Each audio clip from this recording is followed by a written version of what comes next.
నమస్తే, నేను మీ Gopi. Welcome back to our channel. ఈరోజు మన వచ్చరికి సీనియర్ జర్నలిస్ట్ జగదేవ్ గారు ఉన్నారు. సార్ నమస్తే సార్. నమస్తే అండి. సార్, పవన్ కళ్యాణ్ రేణు దేశాయ్ ముద్దుల కొడుకు అకిరణ్ రేణు దేశాయ్ గారికి ఒక సర్ప్రైజ్గా ఒక గిఫ్ట్ అయితే ఇచ్చారంట, బర్త్డే గిఫ్ట్. ఏదో ఒక జానీ సినిమాలో ఒక వీడియో అయితే ఎడిట్ చేసి వాళ్ళ మమ్మీకి గిఫ్ట్గా ఇచ్చారంట. అసలు ఏంటి సార్ ఆ వీడియో ఏంటి?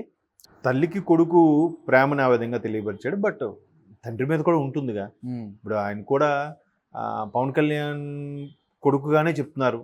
మొన్న అకిరానందన్ ఎక్కడో ఒక పట్టా తీసుకున్నాడని చెప్పి, తర్వాత ఎక్కడో ఒకసారి చాలా బాగా మాట్లాడాడని చెప్పి, దట్ ఈజ్ పవన్ కళ్యాణ్ కొడుకు అని చెప్పి ఎన్ననుకున్నా కొడుకు కాకుండా పోతాడా? బట్ వీళ్ళిద్దరూ ఏవో చిన్న మనస్పర్ధలు వచ్చాయో, విభేదాలు వచ్చాయో, విడిపోయారు. బట్ విడిపోయినటి నుంచి కూడా ఈనాటి వరకు కూడా ఈవిడ ఎక్కడ ఆయన గురించి ఒక తప్పుగా ఒక స్టేట్మెంట్ కానీ, ఒక మాట కానీ, ఒక ప్రవర్తన కానీ ఏమీ లేదు.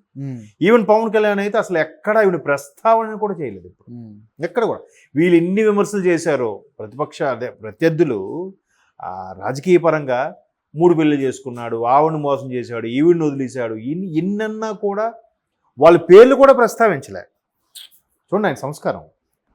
నిజంగా ఆయన దుర్మార్గుడు అయ్యి, నిజంగా ఆయన ఏదైనా చీట్ చేసి, నిజంగా జనరల్గా కూరిమి గల దినములలో నేరములు ఎన్నడు కలుగొనేరు అని ఒక పద్యం ఉంది. అంటే స్నేహంగా ఉన్నప్పుడు ఏది చెడు చేసినా మంచిగానే కనిపిస్తుంది. ఆ స్నేహం వికటించిందంటే మంచి కూడా చెడుగానే కనిపిస్తుందని మన పద్యం భావం కదా. అలాగా విడిపోయిన తర్వాత వాడు ఎంత మంచిగా ఏం చేసినా కూడా నన్ను వదిలేశాడు, వీడు ఎందుకులే, వీడు పోతాడులే, వీడు అనుభవిస్తాడులే అని అనుకుంటారు కదా. అట్లే అనలేదు ఆమె ఎన్ని ఛానల్స్ ఇంటర్వ్యూకి ఇచ్చినా కూడా ఆయనకేంటో అంత స్టార్డమ్ ఉంది, అంత ఫ్యామిలీ బ్యాక్గ్రౌండ్ ఉంది, అంత ఇమేజ్ ఉంది. అయినా ప్రజల కోసం దీనికోసం ఏదో చేయాలని ఒక తపననే చెప్పిందే తప్ప ఆయన ఎందుకు నాకు వదిలేశాడు ఏదో. ఇప్పుడు చాలా ఇంటర్వ్యూస్ చూస్తున్నాం, సెలబ్రిటీస్ మీరు చూస్తూనే ఉన్నారు కదా. రీసెంట్గా కూడా సీనియర్ యాక్టర్, పేర్లు అనవసరం, ఆ సెలబ్రిటీ ఆయన సీనియర్ యాక్టర్ ఇంకో యాక్టర్ని చేసుకోవడంతో ఆ మొదటి భార్య రోడ్డుకి ఎక్కి వాడు ఎలాంటోడు అలాంటోడు అని చెప్పడం, మళ్ళీ ఈయన ఇంకోలా మాట్లాడడం, అలాగే 2-3 సందర్భాల్లో చూసాం. ఆయన ఒక సీనియర్ యాక్టర్నే కాదు, కొంతమంది టీవీ ఆర్టిస్టులు, జూనియర్ యాక్టర్లు. రీసెంట్గా జరిగిన ఒక సీరియల్ ఆర్టిస్ట్ చనిపోయినప్పుడు కూడా చాలా అపోహలు వస్తున్నాయి. భార్య ఉంటుండగానే మళ్ళీ ఇంకోటి చేసుకుంటున్నాడని, భార్య పిల్లలు ఉంటుండగానే ఈవిడితో మెయింటైన్ అయ్యాడని చాలా వల్గర్గా కూడా మాటలు వింటున్నాం. అలాగేం లేదు కదా అక్కడ. సో అట్లాంటిది అకిరానందన్ తల్లి రేణు దేశాయ్, తండ్రి పవన్ కళ్యాణ్. అకిరానందన్ కూడా కొనిదెల అకిరానందన్ తండ్రి ఇంటి పేరే వస్తుంది కదా. సో అట్లాగా బట్ కొడుకుగా తను గిఫ్ట్గా ఇచ్చాడు. మళ్ళీ మేబీ వాళ్ళిద్దరిని కలపాలనుకుంటున్నాడో, లేదంటే జస్ట్ సరే మీరిద్దరు విడిపోయినా నాకు మాత్రం తల్లిదండ్రి మీరే కదని ఉద్దేశంతోనో వాళ్ళిద్దరూ కలిసిన ఫోటో పెట్టాడు. అది కూడా మీరు అన్నట్టు జానీ లేదు. బట్ వాళ్ళ ముందు పరిచయం బద్రీ సినిమా అనుకుంటా, ఫస్ట్ సినిమా ఆవిడికి, అది ఫస్ట్ సినిమా. పూరి జగన్నాథ్ గారికి పవన్ కళ్యాణ్ గారితో తీయడం. అప్పుడు కూడా ఆవిడ చాలా క్యాజువల్గానే ఉండేదంట. అందరూ మెగాస్టార్ గారు తమ్ముడు, పైగా పవన్ కళ్యాణ్ అప్పటికే అది 5వ సినిమా అనుకుంటా. అప్పటికి తమ్ముడు లాంటి బ్లాక్ బాస్టర్లు ఎన్నో చూసినాడు ఆయన. ఇమేజ్ పైగా అప్పటికి ఆయన కూడా సైలెంట్ ముభావంగా ఉండేవాడంట మనిషి. ఈవిడ సరదాగా వెళ్ళి జోవిగా మాట్లాడేయడం, అన్నీ చేయడం. తర్వాత ఇప్పుడు మీరు అడుగుతున్నట్టుగానే జానీ సినిమా తర్వాత ఇద్దరు ఒకటయ్యారు, చాలా ఏళ్ళు కలిసే ఉన్నారు.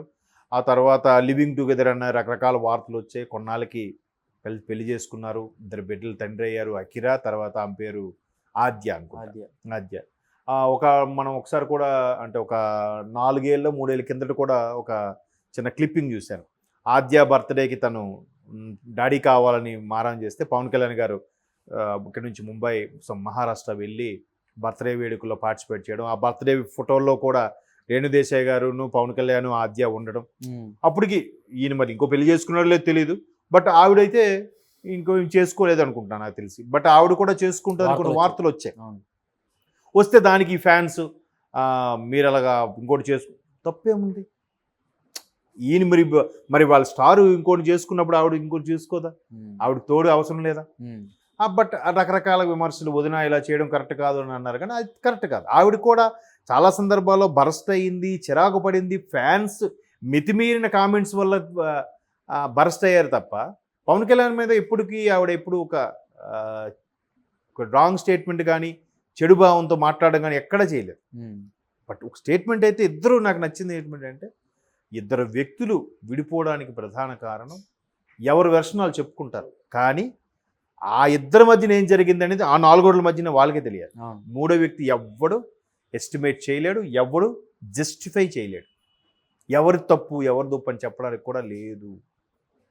కాకపోతే మమకారంతో మన వెర్షన్ మనకు ఫేవర్గా ఉన్నవాడు మన వైపు మాట్లాడుకుంటాం, వాళ్ళకి ఫేవర్గా ఉన్నది వాళ్ళకు మాట్లాడుకుంటుంటారు. బట్ ఎంతో కొంత బేరీజు వేసుకుంటూ తెలుస్తుంది ఎవరు మంచి ఎవరు చెడు. ఇప్పుడు ఆవిడ ఒక భారతీయ స్త్రీగా కాబట్టి మేబీ మళ్ళీ చేసుకోలేదేమో, అలా ఉండిపోయిందో. పిల్లల భవిష్యత్తు ఎక్కువగా ఎప్పుడైనా సరే తండ్రి కన్నా తల్లికే ఎక్కువగా బాధ్యత ఉంటుందని నా అభిప్రాయం. తండ్రి గడిపేది చాలా తక్కువైనా తండ్రి తెచ్చి పడేస్తే మొత్తం అన్నీ సక్రమంగా చూసి నడవడిక, తిండి, నడక అన్నీ నేర్పించేది తల్లే మొదటి గురువు కదా. సో తల్లి ప్రాధాన్యత ఉంది కాబట్టి మేబీ ఆవిడ ఆ దృష్టిలో ఆలోచించి ఆ దృక్కోణంలో ఆలోచించి సరే వీళ్ళు కొద్దిగా పెద్దవాళ్ళయి వాళ్ళు స్థిరత్వం పొందుతారు అనుకున్న టైంకి నేను మళ్ళీ కావాలంటే ఏదైనా బిజినెస్ ఏం చేయొచ్చని అనుకుందాం. మేబీ రీసెంట్గా టైగర్ నాగేశ్వర సినిమాలో కూడా యాక్ట్ చేసినట్టు పిల్లలు కొద్దిగా పెద్ద అయ్యారు. ఆ ఆద్య కూడా వేరే రామ్ చరణ్ గారు ఆడే ఫంక్షన్ దేనికో మళ్ళీ ఆమె వచ్చింది కూడా. ఎందుకంటే రామ్ చరణ్ గారు కూడా ఎక్కువగా పవన్ కళ్యాణ్ గారి పిల్లల్ని దగ్గర చేరతీయడం, వాళ్ళతో కాంటాక్ట్లో ఉండడం ఇవన్నీ చేస్తుంటారంట. అంటే చూడండి, అంటే కుటుంబం నేపథ్యం అనేది ఇట్లాగే ఉంటుంది. పవన్ కళ్యాణ్ గారు ఎలాగైతే అందరిని చూస్తే మళ్ళీ రామ్ చరణ్ గారు కూడా చిరంజీవి గారి అబ్బాయిగా మళ్ళీ ఇంటికి మగపిల్లల్లో పెద్దవాడుగా నెక్స్ట్ జనరేషన్లో ఆయన ఇంట్రెస్ట్ తీసుకోవడం, పెద్దానికి అకిరాని ఆహ్వానించడం, కలుపుకుపోవడం కుటుంబ సభ్యుల్లో, నా బాబాయ్ కొడుకే కదా, ఆ బ్లడ్ రిలేషన్ అలా ఉంటుంది. అవును. సో అట్లా ఉన్నప్పుడు ఆవిడకు కూడా పిల్లలకి ఎప్పుడు కూడా తండ్రి వైపు రిలేషన్ ఎక్కువగా బిల్డప్ అవుతుంటుంది. ఎందుకంటే ఇంటి పేరు అదే వస్తుంది కాబట్టి.